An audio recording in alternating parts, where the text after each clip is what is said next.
예, 반갑습니다. 김호환입니다. 자, 모처럼 말에 시장이 좀 찌글찌글 조정이 좀 오늘은 좀 코스닥이 좀 깊게 들어오고 있습니다.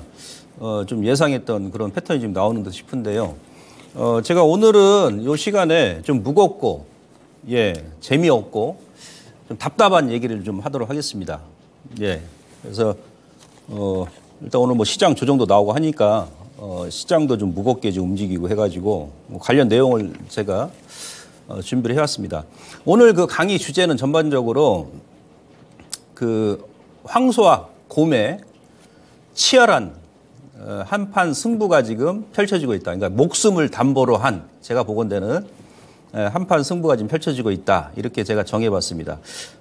지금 황소가 뭐냐면 이제 뭐 신형이죠.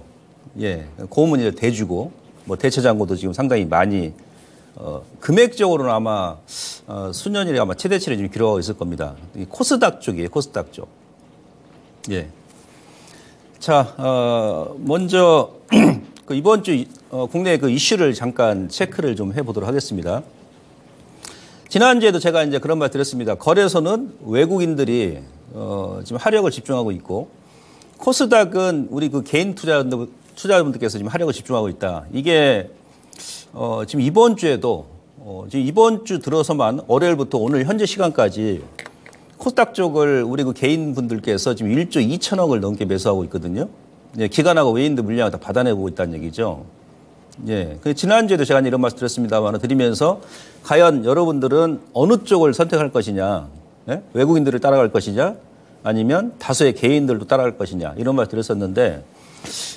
개인들이 지금 메이저 세력이 아닙니다. 제가 이거는 이제 첫 시간에도 그런 말 드렸습니다. 그래서 이 부분을 다시 한번 또 말씀을 드리고, 그 다음 2차 전지. 제가 2차 전지는 간혹 이제 말씀드리는데, 제가 처음에 이 방송 하면서 첫 시간에 2차 전지에 대해서 이제 대세 저항선, 변곡 구간이다. 그런 말 드리면서 지난주 또 엄청 흔들었죠? 지난주 제가 이제 거의 얘기를 안 했고, 오늘은 제가 간단하게 얘기하겠습니다. 왜냐하면 뭐 다른 분들도 뭐 방송만 채널만 돌리면 뭐 유튜브든 어디든 다 2차 전지 말씀하지 않습니까? 그래서 저는 가급적이면 짧게 말씀드리고요. 또 2차 전지 원래 얘기를 해야 우리 또 투자자분들께서 기가 또 쏠깃하는데 저는 제대로 이제 하겠습니다. 제 투자 스타일대로. 우리가 그 2년 전에 그 당시에도 제가 그 삼성전자 그 고점 왔을 때 1월 달인가 제가 배워 산다고 말씀드리면서 그때 그 삼성전자가 그때는 이제 기관하고 외인들이 이제 언론 플레이를 많이 한 거죠. 물량 떠넘기기 위해서 개인들한테 계속 반도체 슈퍼사이클, 빅사이클, 조정이 나올 만하면 슈퍼사이클, 빅사이클 계속 그런 얘기 했어요. 언제까지 얘기했습니까? 2021년도 5월 달까지 얘기하다가 갑자기 7월부터 이제 삼성전자가 급락이 나오죠. 근데 2달 만에 말을 바꿔버립니다. 2달 전까지만 하더라도 개인 투자자분들 삼성전자 주식 사라고 막 빅사이클, 슈퍼사이클 얘기하다가 갑자기 다운사이클을 얘기해버리죠. 그러면서 지금까지 삼성전자가 찌글찌글 계속 밀렸던 거죠. 근데 제가 이제 삼성전자는 지금 사야 된다고 그랬습니다. 지금 2차 전지가 마치 그런 식인 것 같아요. 2차 전지는 지금 최근에 보면 이제 기관 쪽에서 이제 매도 리포트가 많이 나오는데 어디 뭐 유튜브 방송이든 어디를 보더라도 다 2차 전지 사야 된다 막 그런 얘기 하지 않습니까? 그래서 아마 그 2년 전에 삼성전자 그런 느낌이 든다. 이런 게 이제 휴먼 인덱스라고 보통 우리가 그럽니다.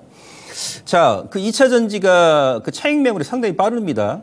이게 뭐냐면요. 그만큼 차익 매물 압박이 강하다는 얘기고, 그다음에 그 자금이 지금까지 계속 쏠리다 보니까 조금 조정이 나오다 보니까 이제 다른 쪽에서 종목군들이 찌글찌글 꿈틀꿈틀 올라옵니다. 그래서 이게 뭐 다 나쁜 게 아니고 시장은 전체적으로 2차 전지 때문에 조정이 나오고 있습니다만은 다른 쪽에서 종목군들이 지금 치고 올라오고 있고, 그 다음에 그 주도 세력들은 이미 이제 바닥에서 또 이제 손바뀜 작업이 나오죠. 세팅이 들어오고 있다는 얘기예요. 하반기를 겨냥해서. 그래서 수급 분산 효과가 나오고 있다. 자, 그 이번 주에 중국이 GDP 성장률을 발표했습니다만은 중국 리오프닝 효과가 이제 뚜렷하게 나타나는 것 같아요. 원래는 이제 1분기 초부터 이제 기대를 했었는데, 그게 좀 약간 시장 기대치보다도 늦어졌습니다. 근데 이번 주 발표한 중국의 GDP 성장률, 그리고 지난주 발표했던 제조업 PMI라든지 뭐 소매 판매, 실물 경기 지표가 상당히 개선됐다. 그래서 리오프닝 효과가 뚜렷하게 나타나고 있고, 상해 종합 증시가 엊그저께 고점을 돌파했었지 않습니까? 이것도 이슈가 되고 여기서 우리가 이제 투자의 그 팁을 좀 제가 말씀을 드리고 이제 힌트를 좀 얻는 거죠. 마지막 이제 코스닥 황소약 고매 치열한 한판 승부. 그래서 이제 코스닥 뭐 150 선물 인버스 이런 거 여러분들께서 저점에서 한번 단기적으로 이제 매수 관점 보시면 될 것 같습니다. 자, 그러면 제가 일단 먼저 그 재미없는 얘기를 좀 하도록 하겠습니다. 원래 이제 종목 얘기를 많이 해야 우리 개인 투자자분들께서 좋아하시는데, 근데 주식이 또 이제 원래 주식이란 뭐 길게 승부를 보는 거예요. 이제 마라톤과 같아가지고. 그래서 이제 중국 경기가 지금 어떻게 움직이고, 미국 경기가 어떻게 움직이고, 거기에 맞춰서 물론 단타도 저도 매일 뭐 한두 종목씩 합니다만은 좀 중기로 가져갈 종목군들은 또 가져가고, 중기로 가져간 종목군들이 나중에 좀 수익이 또 많이 나죠. 안정적으로. 느린 듯 싶습니다만은 또 시간 지나고 보면, 그런 쪽이 또 이제 그런 종목군들이 또 수익을 많이 내줍니다. 자, 중국의 리오프닝 효과 뚜렷하다는 것은 말씀은 이번 주 발표했던 경기지표 보시면 그 GDP 성장률이 작년 4분기는 2.9%에 4.5% 1분기가 미국 같은 경우는 1분기까지는 많이 나와봐야 한 2% 미만일 겁니다. 그래서 올해 전체 미국의 GDP 성장률 같은 경우는 잘해봐야 뭐 1%, 뭐 0.5%까지 뭐 얘기도 하지 않습니까? 1.5. 중국은 지금 3월 달에 전인대에서 목표치로 설정했던 5.5는 나올 것 같아요. 이 정도 추세면. 그다음에 소매 판매 같은 경우가 작년 대비해서 거의 10% 급등이 나왔습니다. 그래서 중국이 3년 동안 취했던 제로 코로나 정책에서 이제 리오프닝으로 지금 완전히 접어들고 있기 때문에 아마도 그 하반기에는 이제 중국 관련 종목군들, 근데 중국 경기가 아마 전 세계 경기에 좀 엔진 역할을 하지 않겠느냐 이렇게 지금 보고 있습니다. 그래서 최근에 보게 되면 오늘 같은 경우도 여러분들 장중에 수급 보시면은 외국인들이 지금 코스닥만 뭐 3천억 넘게 지금 매도하고 있습니다. 그죠? 기관 쪽에서 1,000억 넘게 매도하고 거의 한 4, 5천억 가까이 나올 것 같은데 5천억 가까이. 그걸 우리 개인 투자분들 다 봤는데 근데 거래소는 지금 매도하는 게 없어요. 이따 제가 수급 체크해 드리겠습니다만은 이런 게 있고요. 이것뿐만이 아니고 뭐 제조업 PMI라든지 나중에 제가 좀 시간 내 가지고 이제 중국 경기라든지 미국 경기 그리고 뭐 우리나라 경기에 대해서 제가 말씀 한번 드리는 그런 시간을 좀 갖도록 하겠습니다. 다음 그림 보시면 이거는 제가 지난 시간에도 말씀을 드렸습니다만은 어제까지 제가 보니까는 외국인들이 거래소에서 한 8조 원 정도 매수를 했더군요. 거래소에서 코스닥은 이제 계속 매도를 했고. 근데 이제 그 대부분이 한 6조 원 가까이가 삼성전자입니다. 삼성전자. 그리고 우리 개인 투자분들께서 어제 거래소에서 한 6조 원 정도 매도했는데 그 중에 한 80% 이상이 삼성전자를 매도를 했어요. 그러니까 지금 완전히 외국인하고 우리 개인 투자자분들께서 이 포지션이 완전 반대입니다, 지금. 메이저는 외국인이거든요. 거래소는 외국인이 지키고 코스닥은 국내 기관이 지키는 거죠. 그래서 이제 반도체 같은 경우도 3전 1분기 실적 발표하고 지난 시간에 제가 말씀드렸습니다. 마이크론 테크놀로지하고 반도체 업황에 대해서. 그래서 삼성전자를 지금 혹시 작년, 재작년 고점에서 보유하신 분들은 여기서 뭐 코스닥에 막 그 2차 전지 급등주 따라가는 것보다도 제가 보건대는 어차피 지금 한 2년 정도 기다리셨다면은 그 뭐 한 몇 개월 더 한 올 가을까지 못 기다립니까? 보유하고 일단 좀 나가시는 것이 나을 것이다. 이렇게 말씀드리고 다음. 자, 중국의 이제 부동산이죠. 왜냐하면 중국 같은 경우도 원래 그 중국 같은 경우도 올해 이제 미국 경기가 안 좋고 유로존 같은 경우는 미국보다는 좋습니다. 근데 뭐 작년 대비해서는 성장률이 지금 감소 추이죠. 근데 이제 미국보다는 경기 지표 자체가 월등히 좋아요. 그러니까 지금 뭐 독일 닥스라든지 뭐 프랑스 깐느, 그죠? 영국의 뭐 FTS 같은 경우는 지금 신고가죠. 고점 돌파했습니다. 미국은 지금 찌글찌글하지 않습니까? 근데 전반적으로 이제 유로존 경기하고 미국 경기가 작년보다 성장률이 많이 떨어지기 때문에 중국의 이제 해외 수출도 아무래도 많이 감소할 것이다. 그래서 중국 정부에서 어제도 이제 발표했습니다만은 이제 내수 경기, 그러니까 미국 같은 경우 GDP 대비 전체 한 65%가 소비가 차지하거든요. 그 다음에 또 한 30% 이상이 부동산 경기가 또 차지합니다. 부동산이. 중국 같은 경우는 지금 보시면은 지금 미국 케이스 실러 주택가격 지수하고 제가 중국의 주택가격 지수하고 같이 비교를 해드렸는데 이 그림 보시면 완전히 반대죠. 중국은 2018년도 코로나 이후에 이제 2019년도부터 지금 현재까지 계속 주택 가격이 하락이 나왔어요. 하락이 나오면서 작년 하반기에는 마이너스, 지금 현재까지도 마이너스를 기록하고 있습니다. 그죠? 여기서 더 빠져버리면 이제 또 문제죠. 완전히 그냥 디플레이션 또 얘기 나올 거 아니겠습니까? 근데 1월 달부터 중국의 부동산 가격이 터닝이 나오고 있더라. 반대로 미국 같은 게 어떻습니까? 예, 계속 반대로 코로나 터지고 나서 유동성의 힘에 의해서 주택 가격이 많이 올랐습니다. 그죠? 예, 중국은 하락, 예, 미국은 급상승, 유로존도 마찬가지고 우리나라도 뭐 2, 3년 만에 뭐 지역이 좋은 곳은 부동산 가격이 100% 이상 오른 것도 많이 있지 않습니까? 지금 이제 떨어지고 있습니다만은. 네, 바로 그거죠. 그러니까 완전 경기 사이클이 반대라는 얘기예요. 미국과 중국하고 우리도 마찬가지. 자, 미국의 주택가격. 최근에 우리나라 부동산 가격이 잠까지 반등이 나옵니다. 정부에서 뭐 미분양 아파트까지도 막 지금 매입을 하고 막 그런 상황인데 미국도 이제 반등이 살짝 나올 겁니다. 그래서 어떻게 된다? 이제 쌍봉으로 꺾여 버려요. 쌍봉으로. 쌍봉으로 꺾여 버립니다. 그러니까 실질적 위기는 이제 내년 하반기 가게 되면 상당한 위기가 지금 한번 도래할 겁니다. 뭐 좀 중장기적인 얘기니까 제가 뭐 더 깊게 들어갈 필요는 없는데, 근데 참고적으로 아까 제가 삼성전자 이제 말씀드렸습니다만은 최근에 이제 부동산이 조금 터닝이 나오는 것 같으니까 또 이제 부동산 집 사시는 분들이 또 계시는 것 같은데, 제 이제 개인적인 생각에는 내년 하반기 정도 지나서 사는 것도 늦지가 않습니다. 왜냐하면 부동산 같은 경우는 우리 아파트 기준으로 했을 때 보통 매입하고 나서 30% 정도 올라야 그래야 본전이거든요. 왜냐하면 그 세금 내고 뭐 중도금 이자 내고 또 지금 또 한국은행 기준금리도 이자도 높잖아요. 예, 최소한 30% 올라야 본전인데 아파트는 이제 가격이 또 비싸니까 한번 타이밍을 잘 잡으면 또 뭐 최소 뭐 1, 2억, 2, 3억 이런 가격 차이가 날 수 있잖아요. 그죠? 예, 그래서 삼성전자를 차라리 사가시고 내년까지 끌고 가서 중간 배당도 받고 연말 배당도 받고 그러고 나서 이제 내년 하반기 가서 아파트 사는 게 낫지 않겠나. 예. 지금 부동산 얘기하면서 이제 더불어 말씀드린 겁니다. 좌우지간, 이렇게 이제 부동산이 반대다. 그래서 중국 같은 경우는 1년에 대졸자가 우리나라 서울 시민보다 더 많이 나와요. 작년 기준에서 1,100만 명, 1,200만 명 대졸자가 지금 계속 그 사회로 진출하거든요. 그래서 중국도 이제 부동산을 지금 살려야 됩니다. 첫 번째, 부동산을. 예, 부동산을 살리려면, 먼저 부동산 살려야 돼요. 그래, 일자리가 가장 먼저 이쪽에서 증가하거든요. 우리도 마찬가지죠. 예?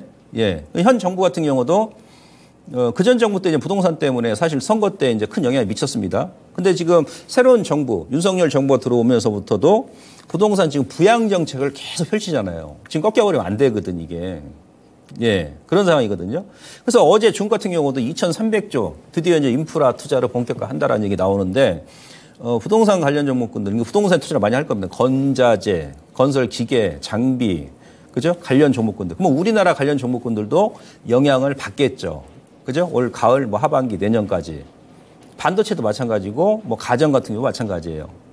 네, 이런 식으로 여러분들께서 일단 이해를 하시면 되실 것 같습니다. 그래서 완전히 반대 위치에 있다 이렇게 보시면 될 것 같고, 다음 지금 경기 사이클이 1분기 기준으로 했을 때 세계 주요국 경제 사이클 위치를 지금 보게 되면 지금 반대죠. 그러니까 코로나 때는 이제 중국 경기가 가장 늦게 움직였어요. 미국이 전 세계 경제를 끌고 올라갔었고, 그러면서 이제 작년부터 고점을 찍고 쭉 내려오면서 중국이 이제 가장 먼저 1분기에 터닝이 나오더라. 터닝이. 어제 여러분들께서 그 기사를 아마 보셨는지 모르겠습니다만은 IMF에서 그런 기사 나왔습니다. IMF에서 무슨 얘기냐면 앞으로 4년 동안, 5년 동안 전 세계 경기를 이끌어 나갈 나라가 어디냐면 바로 중국. 중국이 한 22% 기여한다고 그러죠. 중국, 러시아, 인도, 브라질이라고 그러죠. 브라질. 예. 그래서 이제 중국이 최소한 뭐 4년까지, 5년까지 우리가 바라보지 않는다 하더라도 내년 하반기까지는 중국이 전 세계 경제를 좀 끌고 올라갈 것이다. 그럼 우리나라 같은 경우는 중국 수출이 가장 많거든요. 사실은 미국보다도. 반도체 같은 경우 지난번에 제가 말씀드렸습니다만 홍콩을 경유해서 중국에 수출하는 반도체 양이 전체 우리나라가 60%입니다. 아시겠습니까? 네, 그래서 중국 경기의 회복이 우리나라 경기 회복에도 상당한 영향을 미칠 것이다. 라는 부분을 더불어서 말씀드릴 수 있겠고요. 다음. 그래서 지금 2분기 아니겠습니까? 최근에 여러분들 수급적으로 본다 하시더라도 지금 뭐 급격하게 어떤 종목에 공격적으로 외인들이 뭐 매수는 들어오지 않습니다만은 전반적으로 보게 되면 외국인들이 거래소는 거의 매도 안 합니다. 오히려 지금 8조 원을 매수했고요. 기관 쪽도 지금 현재까지요. 1월 달부터 현재까지 거래소보다도 코스닥이 더 매도가 많아요. 기관 쪽은 거래소 매도 안 한다는 얘기입니다. 그럼 그네들은 이 메이저 세력들은 뭐 단타도 물론 합니다만은 짧게 보통 보게 되면 뭐 연기금 같은 경우도 중장기 투자를 할 거 아니겠습니까? 예. 그래서 미리 이제 바닥에서 세팅 들어온다. 특히 거래소의 저평가 우량주, 뭐 삼성전자를 필두로 해가지고 뭐 가전, 중국 관련 종목군들 예, 이런 쪽으로 앞서 제가 말씀드렸지 않습니까? 5년 동안 중국이 세계 경제 성장에 22% 기여를 한다. 중국, 인도, 브라질, 러시아 요 네 나라가 예 전체적으로 보면 45% 됩니다. 중국만 그중에 22%. 그다음에 중국 경기 이제 부양이 본격화된다. 어제 나왔습니다. 2,300조. 그래서 뭐 철강주가 좀 움직이고 뭐 철강 가격도 지금 인상한다 막 그러죠. 예. 거기다가 이제 뭐 러시아 우크라이나 전쟁도 그죠? 예. 지금 1년 넘었으니까 뭔가 이제 좀 뭐 휴전이라든지 뭐 그런 얘기가 나오고 아니면 또 뭐 사우디 네옴시티 건설 본격화되고 뭐 인도네시아 같은 경우도 수도를 이전하면서 뭐 40조 이상 투자를 한다라고 막 그러고 그래서 이제 인프라 관련 종목군들 경기 민감 관련 종목군들이 2분기 이후부터는 괜찮지 않겠느냐라는 관점이고요. 지금 이제 국내 업종별 변화 시그널이 좀 감지가 되고 있죠. 그래서 뭐 제약바이오 필두로 해가지고 특히 이제 한미약품 같은 경우는 북경 한미가 있죠. 예, 설립한 지 19년 거의 20년 가까이 됐는데 작년에 드디어 이제 북경 한미가 턴 어라운드에 성공하면서 전반적으로 실적이 좋아지고 있다라는 부분도 더불어서 여러분들께서 알아두시면 좋을 것 같고요. 예, 여기 다 이제 포함됩니다. 이런 식으로. 사실 지금 2차 전지 같은 경우는 원래는 미국 관련 종목이죠. 예.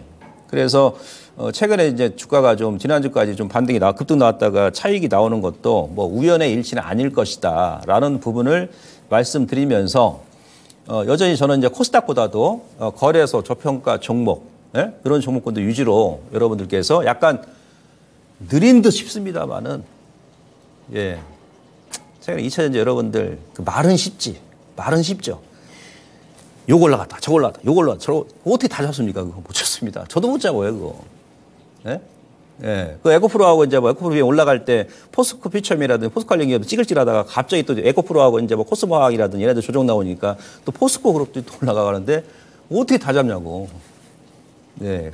이런 부분을 여러분들께 참고하시고 여기까지는 일단 재미없는 얘기였어요. 예. 재미없잖아요. 그죠? 예.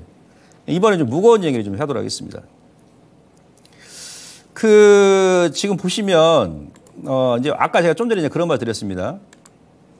자, 2차 전지가 지난주부터 접어들면서, 상당히 이제, 물론 종목별 순환면 반등도 발빠르게 올라오고, 또 반등이 나오면 또 갈 것처럼 해놓고 나서 바로 또 차익 매물이 막 나옵니다. 그죠? 예. 수급의 노이즈가 좀 발생했다. 제가 지난주에도 말씀드렸습니다만은, 자, 이런 거죠. 에코프로가 전전주까지는 여기서 신고가 돌파하면서 급등이 나왔어요. 그죠? 지난주에 뭐 코스모학이라든지 뭐 하이드로 리튬이라든지 관련 종목군들도 마찬가지고, 예. 근데 여기서는 이제 그 포스코 피처엠하고 같이 이제 찌글찌글 막 이런 식으로 이제 개거리형 패턴을 만들어요. 지루하게. 이 중간에 또 이제 다른 종목들이 먼저 치고 가는 경우도 있었죠.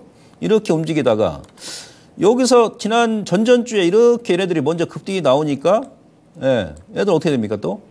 오히려 눌러버립니다. 이렇게 살짝 눌러버려요. 그래서 또 에코프로가 또 이게 눌러버리니까 다시 원위치 해버리니까 예, 이번 주에 또 급등이 나와버려요. 그래서 이런 식으로 그러니까 지금 예를 들어서 여기서 딱 매수해 에코프로 이 고점에 딱 매도하고 이 포스코 퓨처엠이 이제 움직일까 저점에 딱 들어갈 수 있다? 그렇게는 못하죠. 말은 쉽습니다만은 예? 예, 지금 그런 식으로 막 2차 전지 움직이는 것 같아요. 네, 그러니까 지난주까지 수익 났다가 또 일주일 그대로 가지고 계시면 다시 원위치 해버리고 이 상황에서 또 이제 만약에 또 음봉 하나 또 맞아버리면은 또 매수가 이해로 또 빠져버리는데 근데 계속 개인들은 계속 매수를 한단 말이에요. 이런 식으로 지금 계속 발빠르게 차익 매물도 강화가 되고 있는 그런 구간이기 때문에 여러분들께서 가급적이면 지금 신규로 접근하시는 것은 좀 자제를 하시는 게 좋다. 이렇게 제가 다시 한번 말씀드릴 수 있겠고요. 다음. 아까 제가 종목 분산 효과 좀 나온다 그랬지 않습니까? 종목 분산 효과. 예. 무슨 얘기냐면 이제 중국도 GDP 성장률이 좋게 나오고 연말에 이제 어떻게 움직여 있었냐면은 이게 시장이 그렇게 움직여서 작년에 10월달, 9월달에 저점이 나왔잖아요. 그죠? 이 당시에 이제 화장품 관련주하고 엔터 관련 종목군들이 있죠. 작년 10월달, 9월달에 거래소 코스닥 저점 나왔을 때 이 당시에 이제 중국 리오프닝 관련 기대감 때문에 이거 이제 코스맥스입니다. 뭐 아모레도 마찬가지 거의 100% 올랐거든요. 연초까지. 주가가 저점 대비해서 한 100% 오를 때, 예? 이 당시에 또 전기차 관련 종목군들은 계속 찌글찌글 빠지기만 했어요. 움직이지도 않고. 거의 그러니까 화장품 엔터 관련 종목군들이 저점에서 거의 50에서 100% 올라올 때 얘네들은 10월부터 2월 초까지 계속 찌글찌글했습니다. 박스권이었어요. 그래서 이제 그 화장품하고 어떤 중국 관련주가 여기서 고점 딱 나오니까 약간 찌글찌글하다 보니까 이제 2차 전지가 더 강하게 이제 올랐죠. 올랐는데 이번 주 들어서는 다시 이제 중국 관련 지표가 호전되고 그다음에 외국인들하고 이제 기관 쪽도 그들 종목으로 그러니까 2차 전지 쪽에 차익 매물이 나오면서 이런 쪽을 세팅하고 있다는 얘기예요. 그래서 이런 부분이 뭐냐면 수급 분산 효과죠. 제가 지난주에 여러분 또 원자력 관련 종목군들 말씀드렸지 않습니까?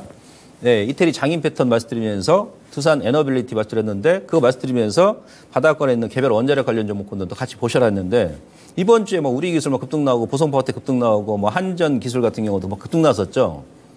예, 아마 이런 그 수급 분산 효과가 이제 시장에 계속 작용을 하면서 앞서도 제가 전반적으로 말씀드렸습니다만은 시장 그동안 소외됐던 종목군들 있죠. 특히 이제 거래소 저평가 종목군들 이들 종목군들로 예, 수급이 들어올 것이다.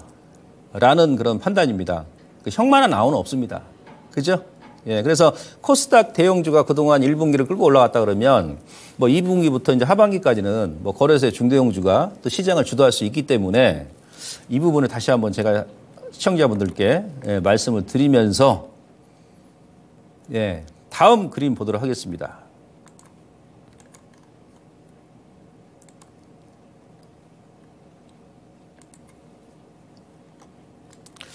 자, 이건 이제 수급이죠. 앞서 그 말씀드렸습니다만은 뚜렷하게 이제 시장을 보여주고 있어요. 현재 시장.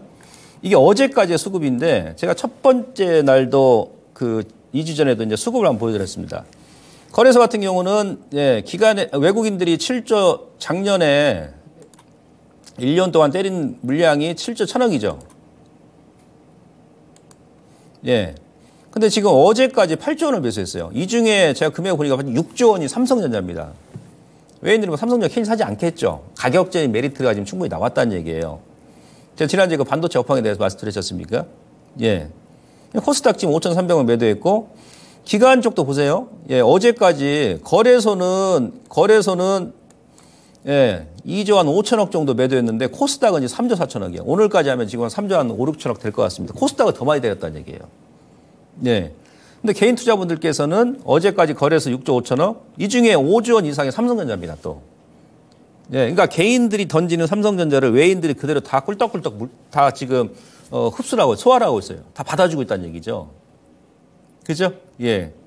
대신에 지금 코스닥, 오늘도 지금 5천억 가까이 매수하시면 개인 투자분들께서 6천억 가까이 될 것 같아요. 6조 원 가까이.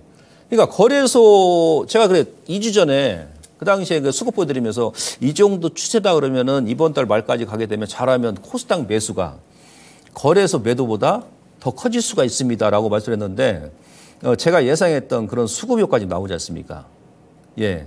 여기서 이제 기관하고 외인들이 바로 받아주면 괜찮은데 만약에 이제 외국인하고 기관들이 여기서 코스닥을 만약에 추가적으로 외면을 한다 그러면 어떻게 되겠습니까? 예? 우리 개인 투자분들께서 이 수급 누가 받아줄 거예요? 예. 그래서 이런 부분이 좀 우려가 되기 때문에 가급적이면 여러분들께서 좀 물량을 코스닥 쪽은 조절하시는 게 좋다 이렇게 말씀드릴 수 있겠고요. 다음 그림 보도록 하겠습니다. 자, 이제 코스닥 요거 지금 이제 좀 무거운 얘기를 제가 지금부터 하도록 하겠습니다. 코스닥 거래소는 괜찮아요. 거래소는 제가 지난번에도 시황 말씀드리면서 그 중간에 좀 늘림을 줄 수 있겠죠. 예를 들어서 5월달 같은 경우는 뭐 미국 월가 증시 격언에 뭐 세린메이라고 5월달은 주식을 팔고 떠나라 그런 얘기 있지 않습니까? 실질적으로 과거 데이터를 보더라도 원래 이제 미국이 1월달, 2월달, 3월달, 4월달까지 좋다가 5월달, 6월달은 또 안 좋아요. 장이 한 50년, 뭐 70년 통계 데이터상으로 만약 또 미국이 다음 달에, 그건 이제 다음 시간에 말씀드리겠습니다만은 좀 찌글찌글하다 그러면 어떻게 됩니까? 그리고 뭐 우리 시장도 조정이 나올 수는 있겠습니다. 근데 이제 그거는 이제 그 거래소 같은 경우는 아름다운 조정 구간이 될 수 있고, 근데 이제 코스닥 같은 경우는 지금 현재까지 OECD 국가 중에서 가장 많이 올랐기 때문에 여기서 이제 그 외국인하고 기관들이 물량을 받아주지 않으면 우리 개인들끼리 막 치고받고 할 수 있다는 얘기죠. 이런 부분이 우려되고, 지금 신용잔고를 보시더라도 이게 어제까지입니다. 어제가 아니고 18일까지죠. 그저께. 지금 10조 3천억이에요. 10조 3천억. 거래소는 지금 9조 5천억입니다. 거래소보다 코스닥이 신용이 8천억이 더 앞서 나가는데, 근데 이 신용만 지금 신용은 눈에 보이죠. 우리가 예단할 수 있는데, 스탁론은 지금 통계가 안 나오잖아요. 스탁론까지 포함한다 그러면 뭐 스탁론도 한 2, 3조 원 되지 않겠습니까? 예. 그래서 이제 신용도 상당히 좀 가열권이다. 라고 제가 말씀드릴 수 있겠고요. 다음. 자, 코스피하고 코스닥 대주주잔고 현황을 보게 되면 대체잔고도 마찬가지예요. 예. 자, 대주주잔고를 보시면 지금 코스닥 같은 경우는 그동안 이 거래소를 넘어간 적이 없어요. 그러니까 대주잔고의 증가가 2021년도 이때는 이제 공매도 규제를 했으니까 예. 쭉 연결해 오다가 2021년도부터 이게 아래 요 선이 여기가 지금 코스닥입니다. 이 굵은색이 약간 옅은 색이 이게 거래소입니다. 코스피.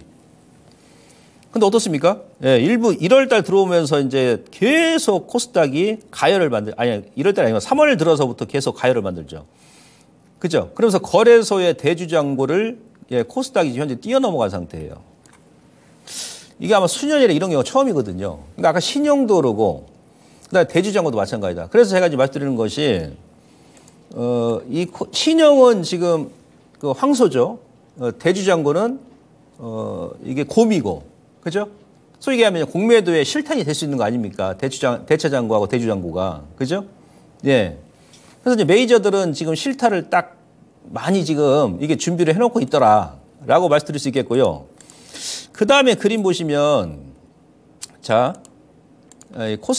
거래소를 먼저 보죠. 자, 거래소는 제가 이제 앞서 말씀드렸습니다만은 대주잔고는 지금 상당히 연중 저점이에요. 그러니까 그동안에 우리가 이제 코스피의 거래소의 저점을 우리가 예단할 수 있는 도구가 뭐 ADR 지표라든지 뭐 보조 지표, 뭐 스톡 뭐 캐스틱이라든지 아니면 수급이라든지 뭐 신용이라든지 다 볼 수 있는데 대주잔고도 거의 맞게 떨어졌거든요. 대주잔고가 거래소 같은 경우도 그동안 저점이었을 때 연말에도 그랬죠. 작년 9월 달, 10월 달도 그랬죠. 그다음에 3월 달도 저점이었을 때 그 당시에 꼭 거래소가 저점이었어요. 근데 지금 현재 거래소 같은 경우는 대주잔고가 거의 바닥권이에요. 바닥권. 신용도 거의 늘지 않았습니다. 예? 거래소만 놓고 본다 그러면 만약에 조금 더 조정이 나온다 그러면은 매수 관점이죠. 종목도 마찬가지고. 예. 근데 이제 코스닥 같은 경우는 확연히 좀 틀립니다. 거래소 완전히 반대죠. 그죠? 대주잔고하고 지금 신용잔고하고 드디어 지난주부터 랑데뷰를 지금 이루고 있다니까요. 랑데뷰. 예? 예. 계속 지금 여기서 지난주부터 막, 예. 대주잔고도 급등 나오고 신용도 급등이 나오면서 서로 지금 막 취급하고 있다는 얘기예요.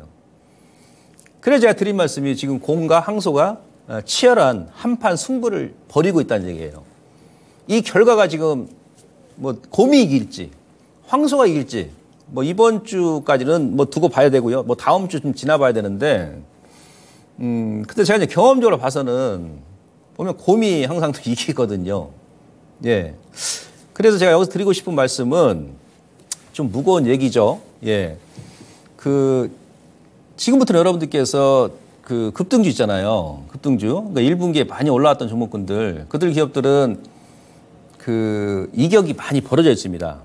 이격이. 그리고 이제 2차 전지 관련 종목군들도 여러분들 그 이토마토 그 홈페이지 들어가시면 전문가 투자 전략글이라고 있어요. 제가 그거를 4월 초부터 이제 투자 전략글을 제가 이제 올리고 있는데 그걸 한번 참고하시고, 그다음에 이제 김봉만의 제가 이 시간에는 시간이 좀 한정이 되어 있기 때문에 유튜브 제가 채널 운영을 하거든요. 그래서 4월 초부터는 유튜브 방송을 합니다. 그래서 김봉만의 맥점 매매 검색하시면 매주 일주일에 한 번, 일주일에 두 번, 월요일, 수요일 날 시황 브리핑하고 그다음에 뭐 기법 강의라든지 그다음에 이런 중요한 구간에서 이제 뭐 장기 저항선에 걸린 업종들, 저점에 있는 종목군들 그런 부분을 제가 유튜브에 무료로 올려드리니까 꼭 여러분들께 참고를 한번 해보시기 바랍니다. 이게 무슨 얘기냐면요. 차트를 잠깐 좀 보시면 그 테슬라 같은 경우가 요건 이제 테슬라 차트는 지금 아니고요. 그래서 뭐 금양이다. 예, 금양도 일봉 보시면은 지금 21선 이탈했죠. 급등나 다시 원위치 해버렸습니다. 거래 죽으면서. 근데 왜 밀리냐면 지금 월봉 보시면은 뭐 급등이 나왔잖아요. 급등이 나오면 근데 이걸 로고 차트로 보세요. 로고 차트. 그러니까 얘는 저항이 없어. 완전히 돌파를 했기 때문에. 고점을 완전히 돌파했기 때문에 위에 저항선이 없잖아요. 예, 이럴 때 여러분들께서 예, 우리 전문가들이 보듯이 로고 차트를 보시는 거예요. 로고 차트.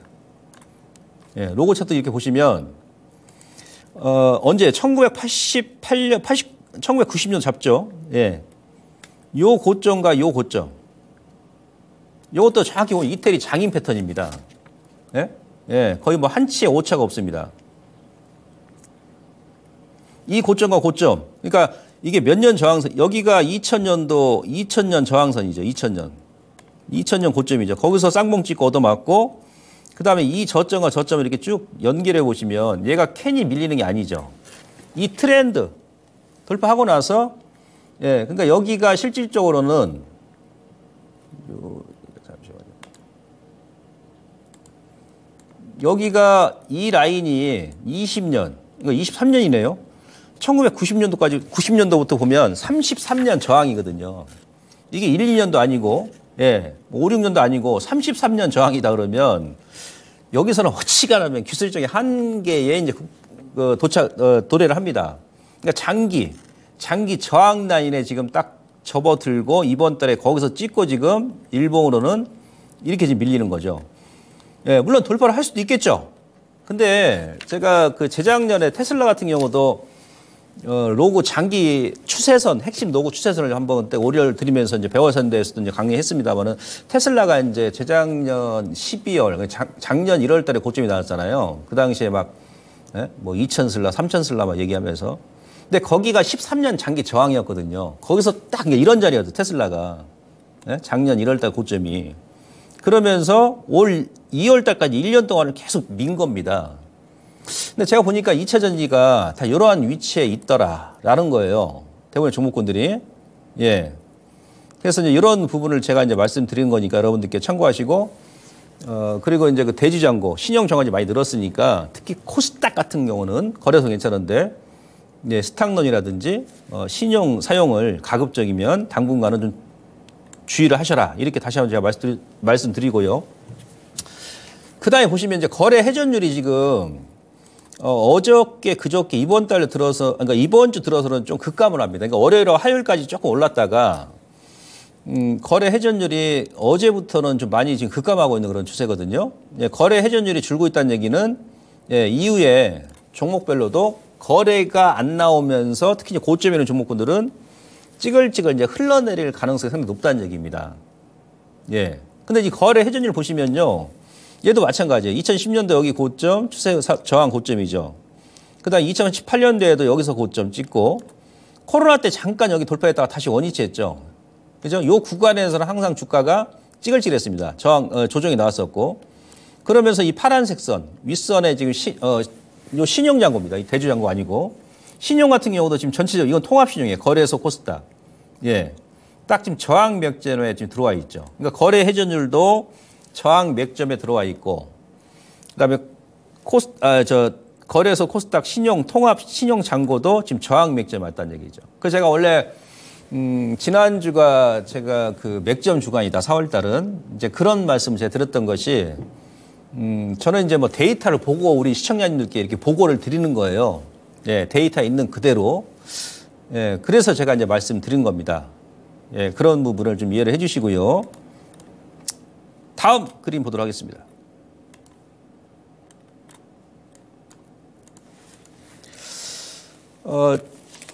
이제 답답한 얘기를 좀 하겠습니다. 답답한 얘기.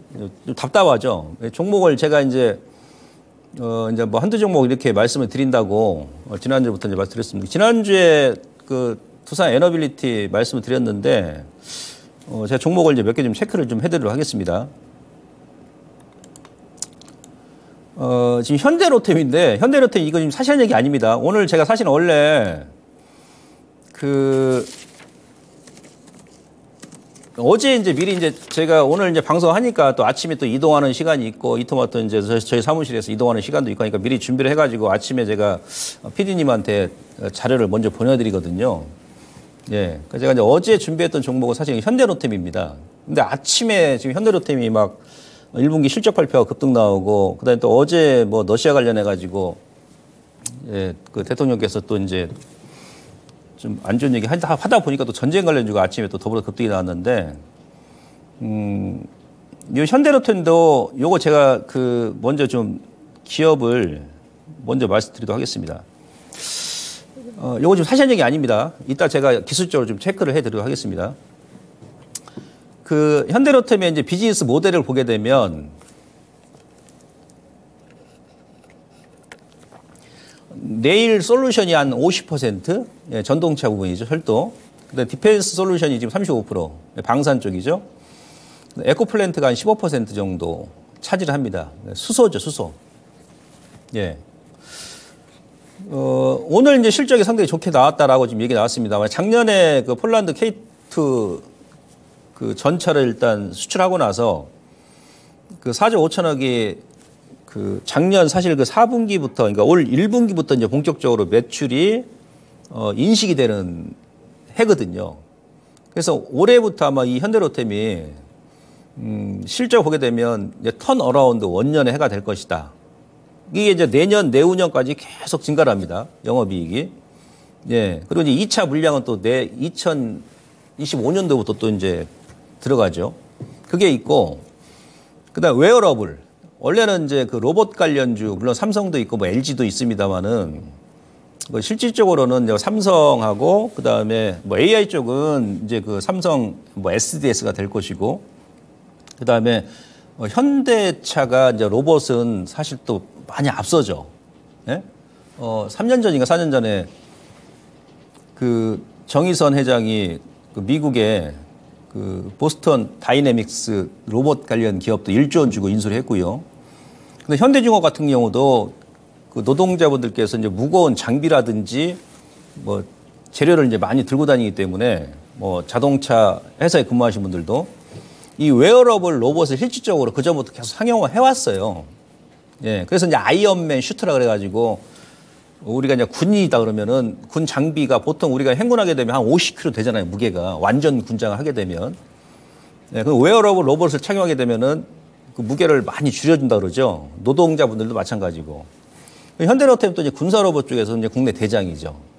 예. 뭐 퍼스텍도 마찬가지고. 그리고 이 기업 같은 경우는 우리가 자율주행에서는 또 이제 라이다 센서가 핵심이거든요.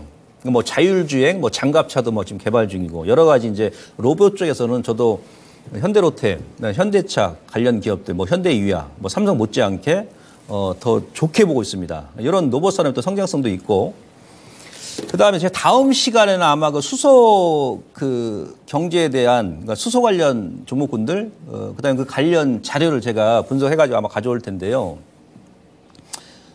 지금 전기차보다는 이제 수소 연료전지가 아직은 기술의 진화가 좀 늦습니다. 예. 근데, 4월 초에 이제 정의선 현대차 회장이 어떤 얘기를 했냐면, 앞으로 현대차 해외 공장은 수소 에너지를, 사용해가지고 공장 가동을 할 것이다. 선포를 했거든요.